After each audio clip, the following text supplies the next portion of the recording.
तो कहते हैं कि हम लोग चिल्ड्रंस लिटरेचर फेस्टिवल में मस्ताने रिक्रूट करते हैं, तो ये लोग सब मस्ताने जो CLF में रिक्रूट होके फिर KLF में रिक्रूट हो रहे हैं।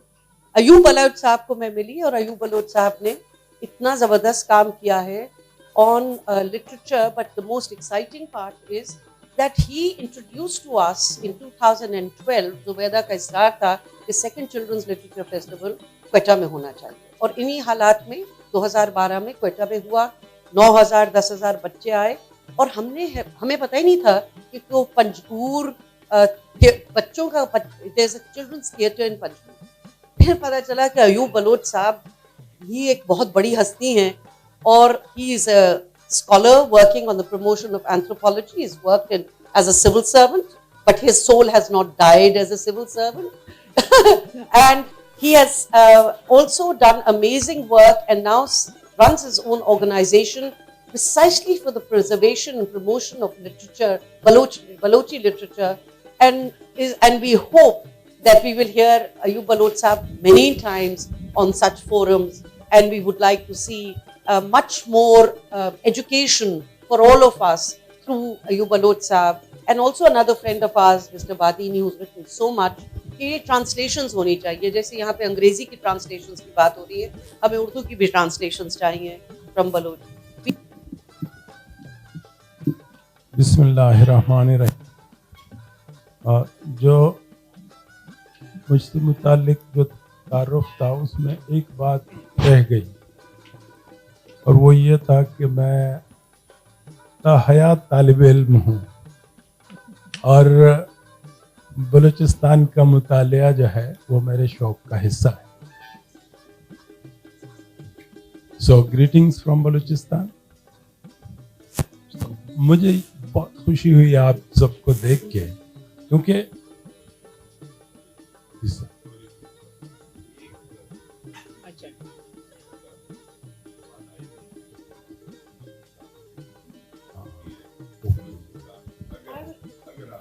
English or a lot of visualization, but what I'll do is I will be interpreting later also.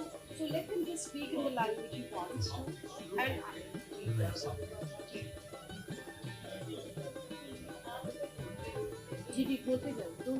जी जी।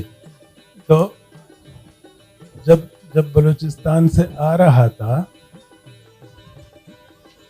तो बलूचिस्तान से जब आ रहा था तो मैंने कहा कि आपके लिए तोहफा लेके हुआ हूँ, और वो तोहफा इस टॉपिक से मैच करे।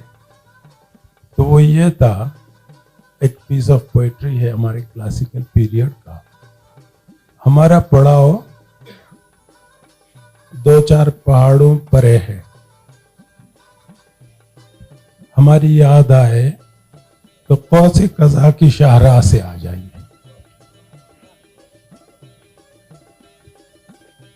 बलूचिस्तान के बारे में आप जानते हो, मैं उसको बिल्कुल एक्सेप्ट करता हूँ, मुझसे ज़्यादा आप जानते हैं, लेकिन बहुत सारे लोग पॉपुलर बलूचिस्तान को जानते हैं। रियल बलूचिस्तान जो है वो अब भी एक्सप्लोर तलब है। और आज जो मैं बातें करूंगा आपसे, जो गुजारिशात मेरी होंगी, वो बड़ी अहमियत की छोटी बातें होंगी। तो मेरा थीम होगा, वो होगा बड़ी अहमियत की छोटी बातें। मिसाल के तौर पे हम गांव वाले आसमान को रात को आपसे ज़्यादा एंजॉय करते हैं, वहाँ बड़े और छोटे सितारे सब नजर आते हैं। इसी तरह से हम एक छोटे प्रोवर्ब से बहुत लुत्फानंदोज होते हैं। मुमकिन है कि यहाँ उसकी इतनी अहमियत ना हो। मिसाल के तौर पे बलूची में एक सेइंग है, if you inherit father's bow buy new arrows, if you inherit father's bow buy new arrows. कितनी छोटी बात, बहुत छोटी बात है, बहुत नजरअंदाज करने के काबिल बात। पर इटली से एक किताब आई बलूचिस्तान पे, फादर्स बॉ, जो पूरे पूरे प्रोवर्ब को भी नहीं उठाया उसने।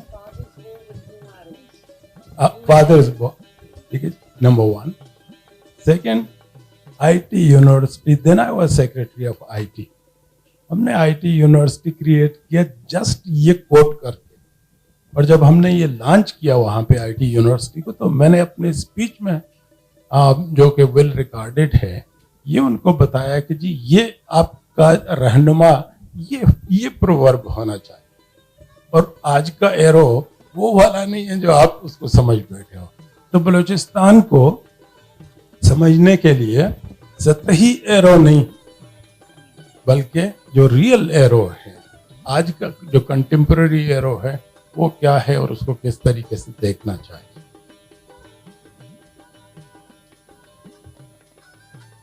बलूचिस्तान लिटरेचर में अपने एतबार से बहुत रिच है, और अगर वो पाकिस्तानी लिटरेचर का हिस्सा बने तो हो सकता है हमारा दायरा मुकम्मल हो, अब नहीं है। और फिर बलूचिस्तान ने बहुत कुछ कंट्रीब्यूट किया। हमारे यहाँ एक और प्रोवर्ब है जो जो सिंपल है, और वो ये है कि मेहमान ने कहा, मैं अपने लिए नहीं कहता, पर मेहमान की रोटी कम है। तो मैं अपने लिए नहीं कहता, लेकिन आप बहुत बड़ी गलती कर रहे हैं बलूचिस्तान को बिलिटल करके। जैसे अब आगे जो मैं बात करूंगा, तो वो बातें होंगी जो मेरे लिटरेचर के जेनेसिस से ताल्लुक रखती हैं, जो मेरे तहजीब के जेनेसिस से ताल्लुक रखती हैं। आप मुझे ये बताइए कि किसके पास मेहरगढ़ जैसी तहजीब है सिवाय जरीको के, जो फलस्तीन में है। वो 12,000 साल पुरानी तहजीब है। ये 9,000 ऑफिशियली रिकग्नाइज्ड है मेहरगढ़, पर 11,000 तक अब पहुंच चुका है। सब्सिक्वेंट जो रिसर्च है वो जो है वो 11,000 तक अब जाके वो पहुंच चुका है। अब शाह लतीफ ने फरमाया था कि जब तारीकियां गहरी हों, जब तारीकियां गहरी हों तो चोटियां आपस में सरगोशियां करती हैं। हम किससे सरगोशी करते? हमारे आसपास कोई था ही नहीं, महज तारीकी थी। हम जरीको से करते, जरीको सोफिस्टिकेट नहीं तो वो हमें पिक नहीं कर सकता। अब अगर ये तहजीब किसी और के पास होता, मैं अपने चीफ मिनिस्टर को 2-4 दिन पहले मिला तो मैं कह कर आया कि जनाब आपका केस मजबूत है, आपके वकील कमजोर हैं।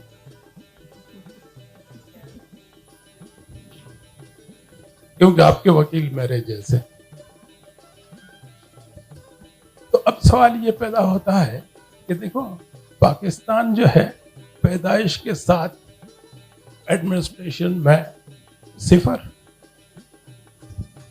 पाकिस्तान इंडस्ट्री में 0, पाकिस्तान मईशत में 0, और हेरिटेज में सुपर पावर। उसने कभी हेरिटेज की बात नहीं की, इधर उधर की बात करता रहा। जो उसके वीक पॉइंट्स थे उन पे कैपिटलाइज हम करते चले, और जो हमारा स्ट्रेंथ था, आज मैं आपको जो रिवील कर रहा हूं आपको, वो अब तक आपको शायद किसी ने नहीं बताया होगा मेहरगढ़ के बारे में। और उसको लिटरेचर से कैसे मैं लिंक करूंगा वो मैं आपकी खिदमत में अभी थोड़ी देर में पेश करूंगा।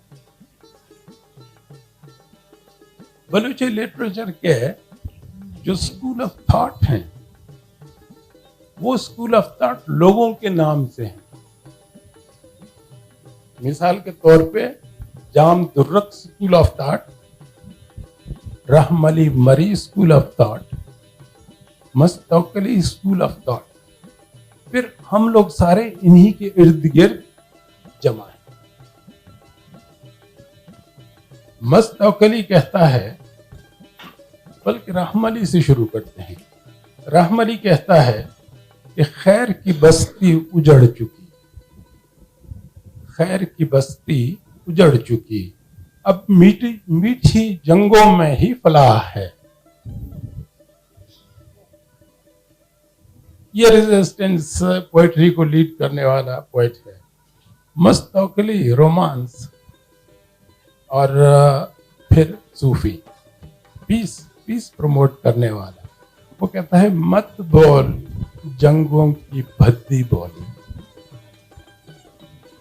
मत बोल जंगों की भद्दी बोली, कौन होगा जो अपनों को रोनता फिरेगा। और फिर जाम दुर्रक, मैंने अर्शी परी से कहा काश तुम मुझे मिल जाते।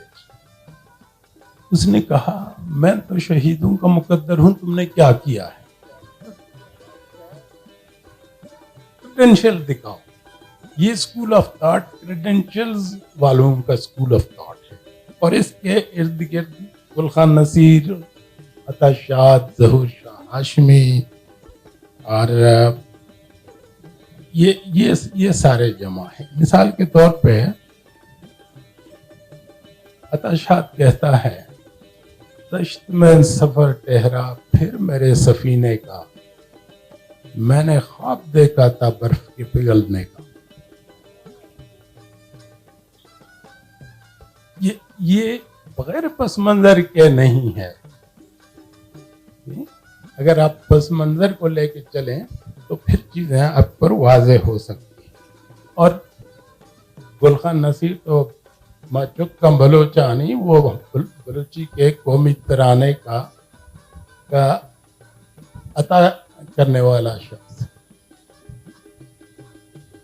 और इसी तरीके से ज़हूर शाह हाशमी, मेरी धीमी चाल के मुगालते में मत पड़ना, मेरी धीमी चाल के मुगालते में मत पड़ना, मैं एक एक करके तुम सबको पहुंच जाऊंगा। ये सारा जो सिलसिला है ये बलूची लिटरेचर को मुहित किया हुआ है।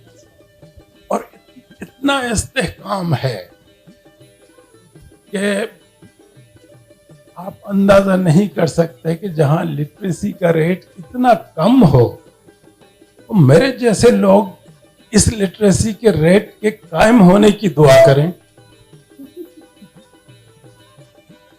इसलिए कि लोगों को बहुत सारे ये सिलसिले जो हैं वो जुबानी याद और कोट होते हैं बाकायदा। मैं हमेशा अपने दोस्तों को कहता हूं कि बलूचिस्तान के रूरल जो है वो जरगून रोड पे नहीं बैठते, वो इन लोगों के जेब में है, इनके जहन में है, इनके जबान पे है। तो ये वो सिलसिला है बलूचिस्तान का जिसको अप्रिशिएट करने की जरूरत है। और फिर जाहिर है बलूचिस्तान होना, दोस्तों बलूचिस्तान होना बहुत एक थैंकलेस अफेयर है। आपकी कंट्रीब्यूशन पे कोई नहीं जाता। अब सवाल ये पैदा होता है कि इस सारे लिटरेचर का मंबा कहाँ है? मंबा सिब्बी है। सिब्बी, मैं उधर उसमें मैं आ जाऊंगा, मैं अभी उसको लिंक करने जा रहा हूं। ओके। और ये यहाँ पे एक सिब्बी से मुतालिक बलूची का हुआ है कि व्याबरों हमोदा के मुल्क बलूची है, शहर सीवी मान दिला वश और सीवी कोहाना कुमार गिफ्ट। ये इसलिए ट्रांसलेट नहीं करूंगा ताकि आपको थोड़ा सा फील दे सीवी घोड़ोई गर्दाबाद दुर्रे गौहरे हरजाबाद गर्बात नाम जी है गंदावा अफसद बंगोए वरनाया पावेश पर कहीं बे बस्तम बोरिश पर लगामा बेलगामा था। इसका थोड़ा सा तर्जुमा करता हूं। वो सैकड़ों नौजवान मिर्जा चाकर रिंद के पीरियड की बात है, ये चाकर का ही शेर है। वो सैकड़ों नौजवान जो एक अदा से अपनी पगड़ियां टेढ़ी रखते थे, जो मैदान जंग में उतरने से कबल घोड़ों को लगाम से आजाद करते थे। और आपने वो पोर्ट्रेट देखा है जो अंग्रेज ने बनाया है, उसकी एक दो कापियां वेस्ट में रखी हुई हैं, मैं वहां भी जाके देख के आया हूं। उसके नीचे लिखा हुआ चार्ज्ड बलोच, और वो इस पीस ऑफ पोएट्री का ट्रांसलेशन है वो पोर्ट्रेट जो उन्होंने बनाया है कि जो अपनी पगड़ियां एक अदा से अपनी पगड़ियां टेढ़ी रखते थे और जो मैदान जंग में उतरने से कबल घोड़ों को लगाम से आजाद किया करते थे। अब सवाल ये पैदा होता है कि ये पीरियड क्यों इतना इंपॉर्टेंट है। इस पर आने के लिए मैं आर्कियोलॉजी में पहले चला जाऊं। सर, मैं आपको खुश आमदीद कहता हूं। तो पहले आर्कियोलॉजी पे चला जाता हूं, और पहले अगर आप स्लाइड पे चले जाइए तो मैं आपको बताऊंगा। मुझे थोड़ा सा बर्दाश्त करें। ओके, बस आगे चलिए, आगे चलिए, मेरे स्लाइड पे आइए।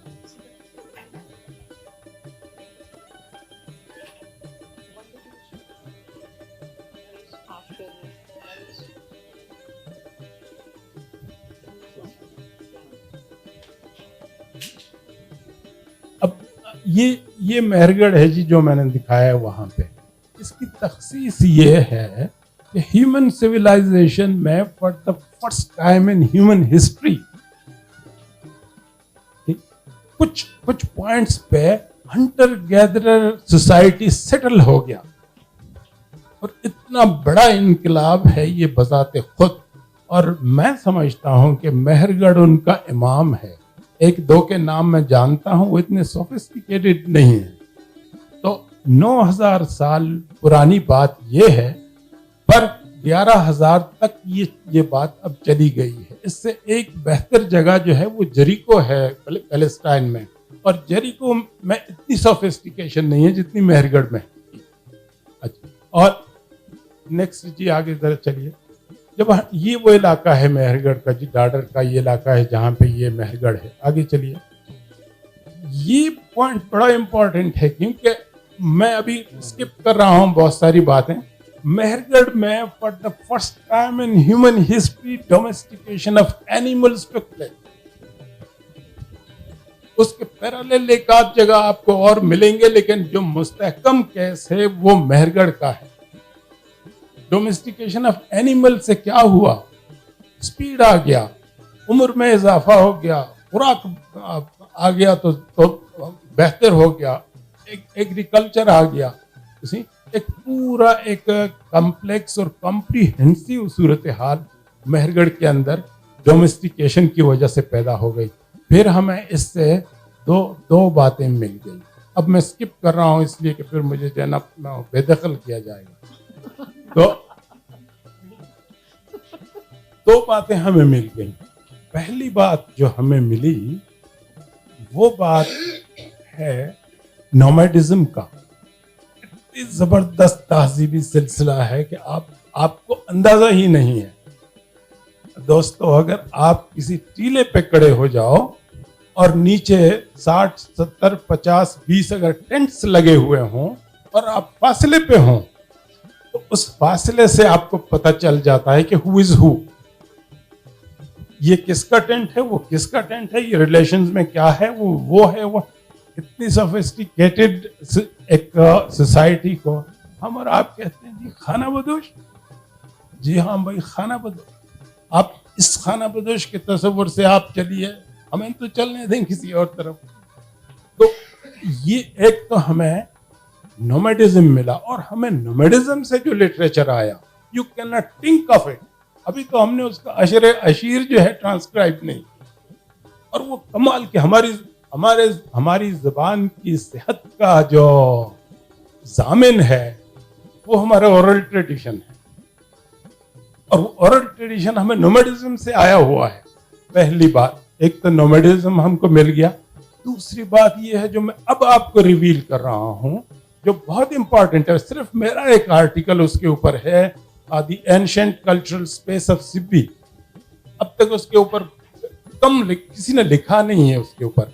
तो सिब्बी का जो मेला है, एक्चुअली उसके जो जेनेसिस हैं, वो जेनेसिस ये हैं, it was the celebration of A civilisational achievement of domestication of animal. ये जो माला स्पान मवेशियान फलाना वो और ये बातें अपने जगह पे ठीक है। मैंने आपको कहा कि एक सतह पॉपुलर बलूचिस्तान का है, वो बड़ी अच्छी बात है, लेकिन दूसरी सतह ये है कि ये मेला पूरे इतने 9000 साल की तारीख में हमारे ओरल ट्रेडिशन में ये मुख्तलिफ जगहों पे होते होते चलते चलाते और आया सिब्बी। जब सिब्बी आया तो चाकर ने, 15th सेंचुरी की बात है, मीर चाकर ने इसको ऑर्गेनाइज किया। इस मेले को ऑर्गेनाइज इस सूरत में किया कि इसमें बहुत सारे कंपोनेंट्स ऐड किए, जिसमें से एक कंपोनेंट जो था वो लिटरेचर का भी था। इसमें बार्टर हो गया, इसके अंदर ओके अच्छा, इसके अंदर बार्टर आ गया, इसके अंदर लिटरेचर आ गया, इसके अंदर म्यूजिक आ गया एंड व्हाट नॉट। जब ये सारी चीजें आ गई तो ये जो प्लेस था, जिसको आज आप ये कहते हो कि सिब्बी मेला, it is Sibi cultural space actually. और सिब्बी कल्चरल स्पेस के अंदर जो लिटरेरी एक्टिविटीज थे वो रिफ्लेक्ट करते हैं फर्दर इनके सिब्बी के की स्टेटस के ऊपर, उसकी सिग्निफिकेंस के ऊपर। अब मैं वहां लिटरेचर में जाता हूं जहां मैंने छोड़ दिया था। ये तमाम स्कूल्स ऑफ थॉट जो है वो 15th सेंचुरी के पोइट्री को अपना इमाम समझते हैं, और दुनिया मेहरगढ़ को अपना तहजीबी इमाम समझता है। यहां तक मस्तौकली जैसा एक शख्स जो है वो कहता है कि शेर तो वो है जो बिरख ने कहे। हानी और शाह मुरीद की जो दास्तान है, मेरे ख्याल में इधर रुकना चाहिए। हानी का के एहतराम में मैं यहाँ रुक जाता हूँ। मैं आपको उनका एक वो गाना सुनाता हूँ, लेकिन गाना तो मैं नहीं कहता उसको, प्लीज उसके उसके बोल हैं, शेर हैं। अच्छा, एक तकलीफ कीजिएगा बेटा, एक तकलीफ कीजिए, तो इसको कंप्लीट चला लीजिएगा। ये डोमेस्टिकेशन ऑफ एनिमल का एक हुआ है, ये देखें, सोफिस्टिकेशन देखें जी हाँ। ये अब इसको देखें, ये गॉडेसेस हैं। ये बैल जो है अभी भी मौजूद है हमारे पास। ये बैल जो है, ये भागनाड़ी बैल, ये सिब्बी कल्चरल स्पेस है जी, जहाँ पे कि ये इनोवेशन होता है कि जी आप पोइट्री भी करें। ये नोमैडिज्म है हमारा जी। आगे चलिए, ये नोमैडिज्म है, पश्तून नोमैड्स हैं ये। और ये बात मैं कहूँ, this Mehrgarh belongs to everybody, Baloch, Pashtun and all of you. अगर आपको पता ना हो तो फिर मेरा तो कसूर नहीं है ना। इसी आपका हमने आपका हिस्सा रखा हुआ है। अच्छा, और ये अब मैं आपके क्वेश्चंस को तो बाद में लूंगा। हानी शाह मुरीद की जो दास्तान के जो अशार हैं वो मैं आपको सुनाऊंगा, अगर आप इजाजत दें तो। Please can somebody go right at the back. वो माइक कोई ले जाएगा, बोलते जाइए, माइक दे दीजिए। इन्फ्लुएंस अब भी आपको नजर आता है बलूचिस्तान के लिटरेचर और पॉलिटिकल लाइफ पे। नंबर 2, फ्रीडम मूवमेंट के दौरान डेफिनेटली लिटरेचर क्रिएट हो रहा होगा। वो क्या दूसरी जबानों में आने के कुछ कोशिशें हैं। We'll take the second question. जी. मैं अयूब साहब से ये सवाल कर रहा हूँ कि आपके सारे काम में मुझे आपके सदियों की महरूमी जो झलक रही है, कि आप इस तरह रियासत को ये पैगाम दे रहे हैं कि हम अभी तक बैकवर्ड हैं, और इस तरह आप इस सिनारियो में बलूचिस्तान का फ्यूचर क्या देखते हैं, जब अगर ये सबूताश हो जाएगा, कुछ नहीं रहेगा, ना हेरिटेज, ना जुल, ना कुछ, तो उसके बाद हम अपने सर्वाइव के किस पोजीशन और किस कंडीशन में होंगे? So we're just going to end with those two questions. If there's a burning third question, we'll take it now because that's all we have. Are you saying? भाई लटखाने का जो influence है वो बड़ा पायदार है। वो बल्कि मैं समझता हूँ कि प्रोमिनेंट भी है। इवन जब मैं भी लिखता हूँ, एक बात तो यह है। दूसरी बात यह है कि हमने अब जाके तर्जुमे शुरू किए हैं। हमारे लोग अब दूसरे लैंग्वेजेस में लिख रहे हैं और दूसरों के हम अपने लैंग्वेज में ला रहे हैं। तो वो वाली बात है कि मेरी धीमी चाल के मुगालते में मत रहना, तुम्हें एक एक करके मैं पहुंच जाऊंगा। The second one. दोनों एंड द थर्ड वन। भाई अब ये जो बोलान है ना,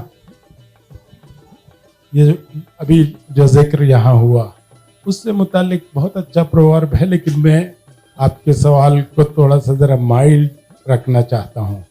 हमारे यहाँ एक प्रोवर्ब है और वो मुझे बहुत अजीज है। वो ये है कि जिस तरह से बाप खुद को कंडक्ट कर रहा है, मेरी मांग कब की बेवा है। वाह वाह वाह, क्या बात है। देखा, मैंने कहा था आप आखिरी सवाल पूछ, ऊंचा पूछ लीजिए जैसे पूछे। लोग खड़े हैं मालूम। I know. मैं मालूम करना चाह रही थी कि काफी अरसे से ये ब्राह्वी एक बहुत बड़ा क्वेश्चन बनी हुई थी लोगों के लिए, तो आप लोगों ने कुछ मजीद मालूमात, ये कैसे पहुंच गई? इसको दरावड़ी जबान कहते हैं ना, तो सारी इंडो एरियन जबानों के बीच में ये एक बस एक दरावड़ी जबान। द्रविडियन। जी, अब गुजारिश ये है कि यहाँ एक ट्रिक है। आप जबान पे बात करते हुए रेस पे चले जाते हो, तो अगर मैं उस रास्ते को ब्लॉक कर लूं, इस सवाल का जवाब बहुत आसान होगा। मिसाल के तौर पे पंजाब में रहने वाला बलूच बिल्कुल बलूची नहीं बोलता, मसलन सिंध में रहने वाला बलूच जो है वो बिल्कुल बलूची नहीं बोलता। उसको क्यों नहीं कहते कि वो अलग है? भाई आज समझ गए ना जी। तो ब्राहुई के जो अंदर जितना बलूची के का इन्फ्लुएंस है वो 90 से भी ऊपर परसेंटेज बनता है। द्राविडियन के चंद हरूफ उसके अंदर आए हैं, लेकिन कभी अगर ब्राहुइयों ने कहा कि हम और हैं, हम मुख्तलिफ हैं, मेरा ये ख्याल है कि कोई उनको नहीं कहेगा कि ना ना ना ना जी आप। ये बात भी देखना चाहिए कि क्या एक और मैं अपने दोस्तों से ही कहता हूँ ना कि देखें, अगर आप कहते हैं कि आप द्राविडियन हैं,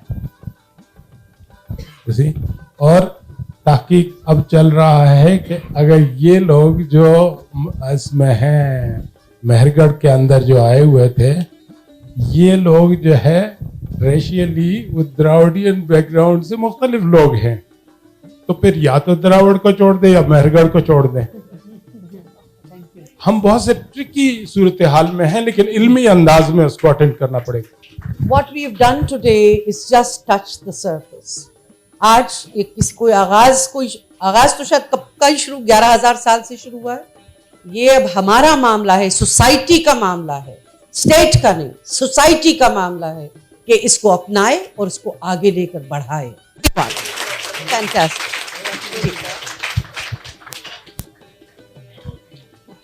And I'm sorry for the delay.